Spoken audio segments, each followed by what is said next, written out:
bar. Yeah, as Nadav said, it's been a great journey for me so far, but I was a little bit on the outside.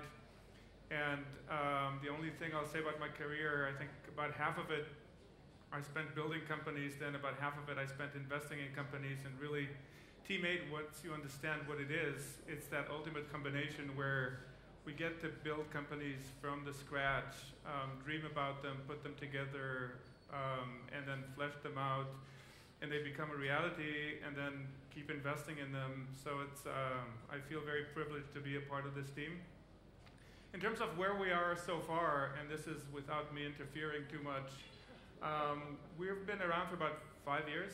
It's about 7 companies. Our pace is about 1 a year, and we've just started 2 very, very new ones. One of them you will meet this evening. About 325 people. We've raised a bunch of money. I think the most important metric for how productive we are, the productivity metric. About 4 kilos of coffee go every day. So effectively the model is you take talent out of the 8200 on one end, you pour coffee on the other end, and you get really great companies. It's a little bit too early to say if this thing will be successful, to be honest. We enjoy what we do. We have a lot of passion for building those companies. But it's going to be a long journey before we know if this is going to be successful and in what form. But we're not afraid to think out of the box and innovate even in the models that build the companies, not just the companies themselves.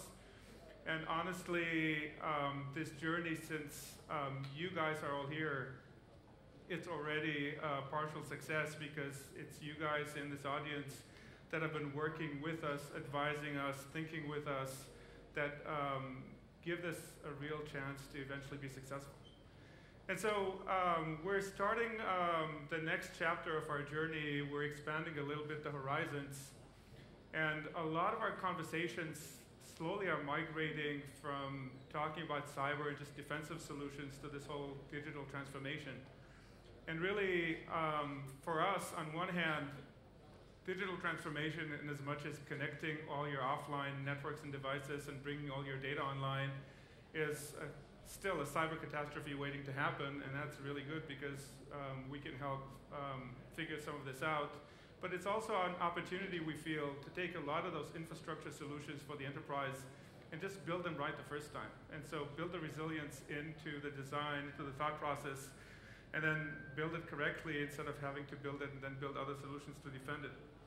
And one of the areas we chose to talk about today, which is part of that digital transformation, in the theme of rethinking cyber, we called it Rethinking Trust. And this whole digital age changes a lot of our trust models on a lot of different levels, both as individuals and as corporate citizens. And some of those are very obvious, but the first one is, can you trust your friends? And the answer is obviously yes. But really, we get emails and attachments from our friends all the time, or our colleagues, and we don't know if this is really our colleagues. Sometimes it's really our colleagues or our friends, but unknowingly they're sending us stuff that are very malicious. I got one this week. Thank you, by the way. It's in this audience.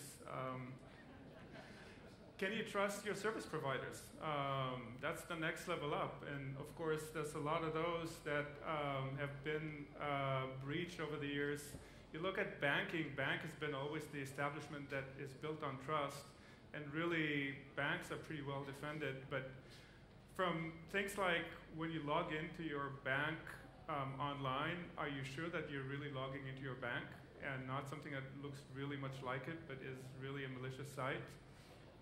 Obviously, the bank has a lot of your most precious digital assets. If it gets breached, do you know what they do with their data after hours? Who else sees it? When you're signing up for a loan and you get rejected, do you really know what data was used in that machine learning algorithm that decided to reject you? And was it all the data that it should have seen? Or was it tampered with?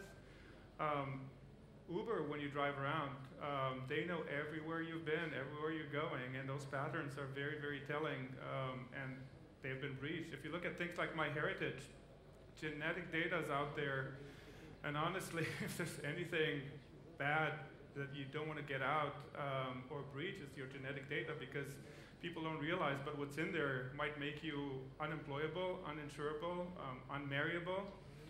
How about government? Surely you can trust your government.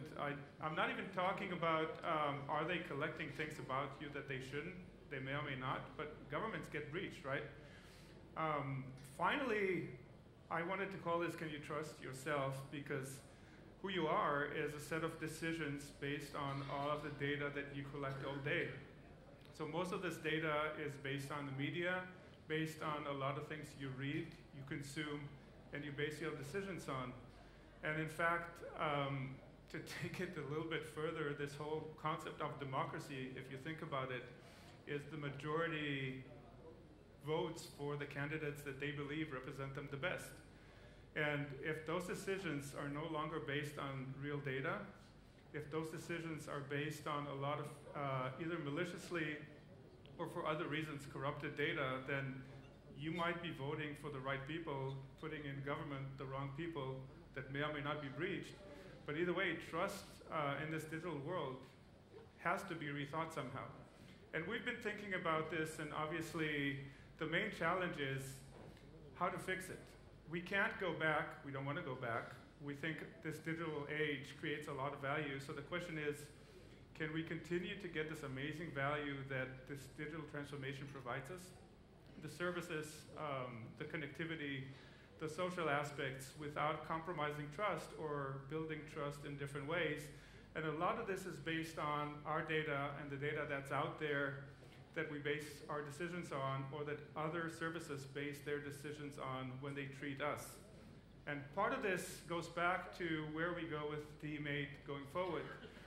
And the company that you will see next is one of those companies that tries to attack some of those really big problems. So on one hand, we have roots in things that are cyber-ish, like sophisticated encryption. On the other hand, we understand data and infrastructure pretty well. And together, we're trying to find the combination. And with that, I would like to introduce Alon, who's our next speaker. And Duality is one of our newest companies. And I have to say, you know, there's a saying that you never want to be the smartest guy in the room, which is not a big concern for me, honestly, most of the time. But anybody who's concerned about this needs to meet the Duality team, which is a phenomenal, phenomenal team, and are tackling really a very big problem. So with that, I want to hand it over to Alon.